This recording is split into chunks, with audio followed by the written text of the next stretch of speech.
Sachal news net work کی videos میں خوش آمدید۔ ناظرین، ویڈیو سے متعلق اپنی قیمتی رائے کا اظہار کمنٹ باکس میں ضرور کریں اور چینل کو سبسکرائب کریں۔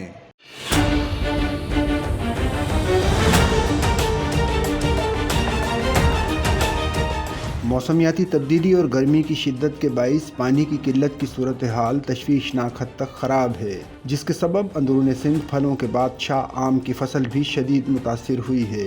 سندھ بھر میں پانی کی قلت اور موسم کی سختیوں کی وجہ سے آم کی فصل کو بھی خطرات لاحق ہیں۔ سندھ میں حالیہ شدید گرمی کی لہر اور نہروں میں پانی کی شدید قلت سے زراعت کا شعبہ شدید متاثر ہو رہا ہے۔ زرعی پانی کے بحران کے باعث پھلوں کے بادشاہ آم سمیت دیگر فصلیں شدید متاثر ہو رہی ہیں۔ عمومی طور پر آم مئی کے پہلے ہفتے میں تیار ہو کر مارکیٹ پہنچ جاتا ہے، تاہم گرد آلود طوفانی ہوائیں چلنے، گرمی کی شدت میں اضافے اور نہری پانی کی شدید قلت کے باعث آم ابھی تک مارکیٹ میں نہ پہنچ سکا۔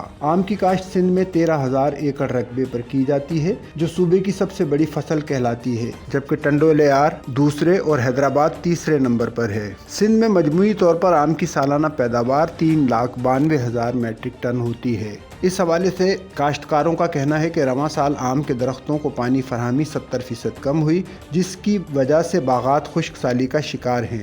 کاشتکار کا کہنا ہے کہ پانی کم ملنے سے آم کا سائز بھی چھوٹا ہو گیا اور اس کی کوالٹی بھی متاثر ہوئی ہے۔ زمینداروں کا کہنا ہے کہ پانی کی قلت اور مختلف امراض کے باعث باغات کو بڑے پیمانے پر نقصانات کا سامنا کرنا پڑا، جس کے باعث رواں موسم میں آم کی فصل 50% تک کم ہو سکتی ہے۔ انہوں نے بتایا کہ سندھ میں عام طور پر فلڈ ایریگیشن کا رواج ہے، مگر اس وقت پانی کی کمی کے باعث پورے سیزن میں صرف 2 بار ہی پانی ملا ہے۔ اس دوران باغات کو پانی دینے کے لیے نالیاں بنائی گئیں اور ہر درخت کے نیچے گڑھا کھودا گیا تاکہ پانی کم استعمال ہو۔ ایسی صورتحال میں اس سال آم کی پیداوار کے ساتھ ایکسپورٹ پر بھی منفی اثرات مرتب ہوں گے۔